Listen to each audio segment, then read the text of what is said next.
திமுகவை பொறுத்த வரைக்கும் அவங்க எதிர்பார்க்கல, ஏமாந்துட்டாங்க. அவங்க என்ன ஏமாந்துட்டாங்கன்னு சொல்றத விட ஸ்டாலின் ஐயாவை ஏமாத்திட்டாங்க, கூட உள்ளவங்க ஏமாத்திட்டாங்க.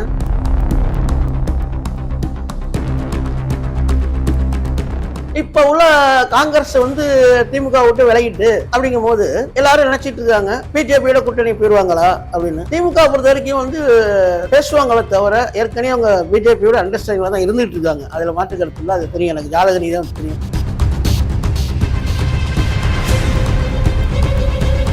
வர்ற 2029 எலெக்ஷனை பொறுத்த வரைக்கும் ஸ்டாலின் ஐயா மத்திய அமைச்சர் அல்லது துணை பிரதமர் அவருக்கான வாய்ப்பு, அந்த அளவுக்கு வாய்ப்புகள் காலகட்டங்கள் இருக்கு.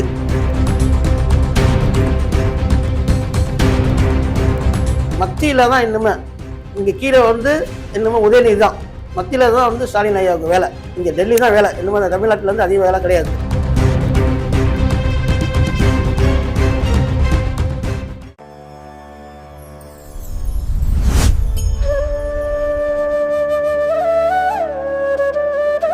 கடந்த 2011 உலகக்கோப்பையில் இந்தியா தான் வெல்லும், ஆஸ்திரேலியா அரையிறுதிக்கு கூட தகுதி பெறாது என்பதை 45 நாட்கள் முன்பே கணித்த 2006ஆம் ஆண்டு நடைபெற்ற சட்டமன்ற தேர்தலில் திமுக தலைவர் கருணாநிதியின் ஜாதகத்தை வைத்து திமுக தலைமையிலான கூட்டணி 163 இருந்து 174 இடங்கள் உறுதியாக வெல்லும் என்பதை 10 நாட்கள் முன்பே மிக துல்லியமாக கணித்த 2009 மக்களவை தேர்தலில் மன்மோகன் சிங் தான் பிரதமராக வருவார் என்பதை 35 நாட்கள் முன்பே கணித்த கடந்த முறை நடந்த மக்களவை தேர்தலில் மோடி தான் பிரதமராக வருவார் என்பதை 48 நாட்கள் முன்பே கணித்த நமது சிவவாக்கு ஜோதிடர் ருத்ர ஜெயக்குமார் ஐயா வணக்கம்.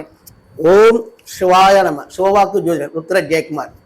ஐயா, ஒரு இன்ட்ரெஸ்டிங்கான ஒரு கேள்வி ஒன்று இருக்கு. ஸ்டாலின் ஐயா அப்புறம் டிஎம்கே பிளஸ் பிஜேபி கூட்டணி இது அமையறதுக்கு சாத்தியக்கூறு இருக்கா? இப்போ ஸ்டாலின் ஐயா பாத்தீங்கன்னா எம்எல்ஏவை கூட ஜெயிக்காம வீட்டில் தான் இருக்கிறார். இப்போ அவருடைய அரசியல் எதிர்காலம் எப்படி இருக்க போகுது இதுக்கப்புறமா? பிளஸ் டிஎம்கேயோட அரசியல் எதிர்காலம் எப்படி இருக்க போகுது? பிஜேபி கூட்டணியோட சேர்றதுக்கு வாய்ப்பு இருக்குதா? ஒரு நல்ல கேள்வி, மிக முக்கியமான கேள்வி தான். இப்போ எங்கே பார்த்தாலும் பேச்சுவார்த்தை நடந்துகிட்டு இருக்கு. அதுக்கு முன்னாடி ஒரு முக்கியமான செய்தியை சொல்லிடுறேன் நேயர்களுக்கு. ஸ்ரீ வாஞ்சி 27 நம்ம சொந்த சேனல், அதை ஆதரவு தெரிவிங்க, சப்ஸ்கிரைப் பண்ணுங்க. நிறையா விஷயங்கள் உங்களுக்கு சொல்றதுக்கான ரெடியாக இருக்கு. மிக மிக முக்கியமான விஷயம். இப்போ தேவையான விஷயத்த நான் பேச மாட்டேன். அரசியல், ஆன்மீகம், விளையாட்டு, எல்லாம் கோவில் குளம் பரிகாரங்கள், ஜாதக ரீதியாக உள்ள பிரச்சனை அத்தனையும் உங்களுக்கு ஒவ்வொரு வீடியோ வந்துட்டு இருக்கும். அது மட்டும் இல்லாமல் அடுத்த மாதத்துலேருந்து தமிழ் மாதம் 1ஆம் தேதி 30ஆம் தேதி வரைக்கும் உள்ள மாதம் உள்ள ஒரு ராசி பலனை அக்யூரேட்டாக சொல்ல போகிறேன். இது வரைக்கும் நீங்கள் அந்த மாதிரி பார்த்துருக்க முடியாது. அதெல்லாம் சப்ஸ்கிரைப் பண்ணிக்க. ஐயா, நீங்கள் கேட்டீங்க திமுக பற்றி பிஜேபி பற்றி. ஸ்டாலின் ஐயா எம்எல்ஏன்னு தோற்றி விட்டா சும்மா தான் இருக்காரு அப்படின்னு. திமுகவை பொறுத்த வரைக்கும் அவங்க எதிர்பார்க்கல, ஏமாந்துட்டாங்க. அவங்க என்ன ஏமாந்துட்டாங்கன்னு சொல்றத விட ஸ்டாலின் ஐயாவை ஏமாத்திட்டாங்க, கூட உள்ளவங்க ஏமாத்திட்டாங்க. காரணம் இப்படி ஜெயிச்சிருவீங்க, அப்படி ஜெயிச்சிருவீங்க, 200 ஜெயிச்சிருவீங்க அப்படின்னு. அது மாதிரி இல்லாமல் கூட்டணி கட்சிகள் எல்லாமே துரோகம் பண்ணிட்டு, ஏற்கனவே எல்லா கூட்டணியுமே காங்கிரஸ் எல்லாமே சரியாக இந்த கோஆப்ரேட் பண்ணலை. எல்லாம் ஆஸ்திரேலியாலேயே நான் கட்டி விட்டு வேற கூட்டணி போவோமா அதை போவோமா அப்படியே பண்ணி இது பண்ணிட்டாங்க. இப்போதான் திமுகவுக்கு நல்ல காலம். என்னை பொறுத்த வரைக்கும் திமுகவுக்கு இப்போதான் நல்ல காலம். என்ன நினைச்சிட்டாங்கன்னா எல்லாம் பேசிட்டாங்க. திமுக அது வரைக்கும் கட்சி ஆரம்பிச்சதுலேருந்து கூட்டணி வச்சுதான் ஜெயிச்சிருக்கு. அது வாஸ்தவம் தான், இல்லைன்னு சொல்லல. இந்த திமுகவோட இருக்க கூட்டணி எந்த கட்சினாலையும் மக்களுக்கு நல்லதே நடக்காது. 5 வருஷம் அவ்வளோ பிரச்சனை இருந்துச்சு. ஒரு வார்த்தை கூட அவங்க யாரும் மக்களுக்காண்டி போராடல. அதனால மக்கள் அவங்களெல்லாம் எடுத்துட்டாங்க. ஏதோ இப்போ விஜய் வந்ததுனால ஒட்டிக்கிட்டு தப்பிச்சுட்டு இருக்காங்க மற்ற கூட்டணி கட்சியெல்லாம். திமுக பொறுத்த வரைக்கும் திமுகங்கிறது மாபெரும் சக்தி உள்ள இயக்கம். அந்த இயக்கத்தை அழிக்க யாராலையும் முடியாது. அதுக்கான ஃபண்டமெண்டல் ரைட்ஸை எல்லாம் கரெக்ட் பண்ணி வச்சுட்டாங்க. அடிப்படை ஒரு கட்டணம் இருந்தால் எந்த காலத்துலையும் தாங்கி நிற்கணும்னா அது பேஸ்போர்ட்டை ஸ்ட்ராங்காக இருக்கணும். அந்த மாதிரி பேஸ்போர்ட்டை ஸ்ட்ராங்காக அமைச்சிட்டாங்க. இப்போ உள்ள காங்கிரஸ் திமுக விட்டு விலகிட்டு அப்படிங்கும் போது எல்லாரும் நினைச்சிட்டு இருக்காங்க பிஜேபியோட கூட்டணி போயிடுவாங்களா அப்படின்னு. திமுக பொறுத்த வரைக்கும் பேசுவாங்களே தவிர ஏற்கனவே அவங்க பிஜேபியோட அண்டர்ஸ்டாண்டிங்ல தான் இருந்துட்டு இருக்காங்க. அதில் மாற்று கருத்து இல்லை, அது தெரியும், எனக்கு ஜாதக ரீதியாக தெரியும். இப்போ ஸ்டாலின் ஐயா ஜாதகத்தை பொறுத்த வரைக்கும் அவருக்கு ஜென்மத்தில் கேது, அஷ்டமச்சனி, கிரகங்கள் எதுவுமே சரியில்லை. அந்த மாதிரி அமைப்புனால தான் அவருக்கு தசை புத்தி எதுவுமே சரியில்லாதனால தான் அவரால் ஜெயிக்க முடியல, பேரு புகழ் அடைய முடியல. ஆனால் வர்ற 2029 எலெக்ஷனை பொறுத்த வரைக்கும் பிஜேபி கூட்டணியாக இருந்தாலும் சரி, இல்லைன்னா 3வது அணி அமைச்சு அந்த மூன்றாவது அணி சப்போர்ட்டாக தான் 2023 ஆட்சி அமைக்கிறதுக்கான வாய்ப்புகள் இருக்கு. அந்த காலகட்டத்தில் ஸ்டாலின் ஐயா வந்து மத்திய அமைச்சர் அல்லது துணை பிரதமர் ஆவறதுக்கான வாய்ப்பு அந்த அளவுக்கு வாய்ப்புகள் காலகட்டங்கள் இருக்கு. அதனால ஒன்றும் பயப்பட வேண்டியதில்லை. ஸ்டாலினை பொறுத்த வரைக்கும், ஸ்டாலின் ஐயாவை பொறுத்த வரைக்கும், திமுக பொறுத்த வரைக்கும் ஒன்றும் பயப்பட வேண்டியதில்லை. திமுக வந்து திருப்பி மீண்டும் நல்ல பவராக வரும், அதில் மாற்றுக்கிறது இல்லை.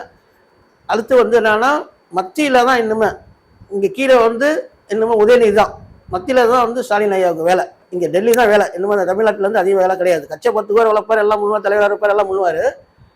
இன்னும் டெல்லி அரசியல் தான் இன்னும். ஏன்னா அடுத்தடுத்து எல்லாம் சேர்ந்து திருப்பி மூன்றாவது அணி ஒன்று உருவாகும், அதில் முக்கிய பங்கு வகிப்பார். அந்த மாதிரி அமைச்சு எதிர்காலங்களில் அரசியலில் பிரகாசமாக வருவார். அவர் ஜாதகத்தை பொறுத்த வரைக்கும் துணை பிரதமர் ஆகிற அளவுக்கு வாய்ப்பு இருக்கு. ஐயா, இப்போ முடிஞ்ச சட்டமன்ற தேர்தலில் ஸ்டாலின் ஐயா அவர்கள் வந்து எம்எல்ஏ கூட ஜெயிக்கல. ஆனா நீங்க வந்து அவர் துணை பிரதமர் ஆவார்ன்ற வரைக்கும் நீங்க சொல்றீங்க.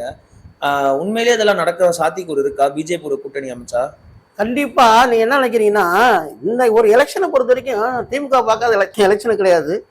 வெற்றி தோல்விங்கிறது வந்து சகஜம்தான். ஆனா இந்த வெற்றி தோல்விங்கிறது வந்து, இந்த தோல்வியை யாருமே எதிர்பார்த்துக்க மாட்டாங்க. யாராலையும் நம்ப முடியாத ஒரு வெற்றி ஒரு சகோதரர் விஜய்க்கு கிடைச்சிச்சு. தோல்வி வந்து ஐயா ஸ்டாலினுக்கு கிடைச்சிச்சு. நீங்கள் இதே மெயின்டைன் பண்ணிட்டு இருக்கக்கூடாது. எதிர்காலங்களில் இந்தியா லெவலில் அரசியல், இந்தியாவில் 4 பிரதமர் அறிவிச்சிருக்கோம். 2009 மீண்டும் மன்மோகன் சிங் தான் பிரதமர் வருவான்னு இருக்கும்.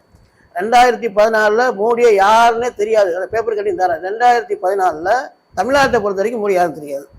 ஆனால் இந்தியா அவர் ஒரு மாநிலத்தில் முதலமைச்சர், அதை இந்தியாவில் அவர் தான் பிரதமர். 48 நாளைக்கு முன்னாடி சொல்லியிருக்கோம். 2வது முறையும் சொல்லியிருக்கோம், 3வது முறை நம்ம தான் சொல்லியிருக்கோம்.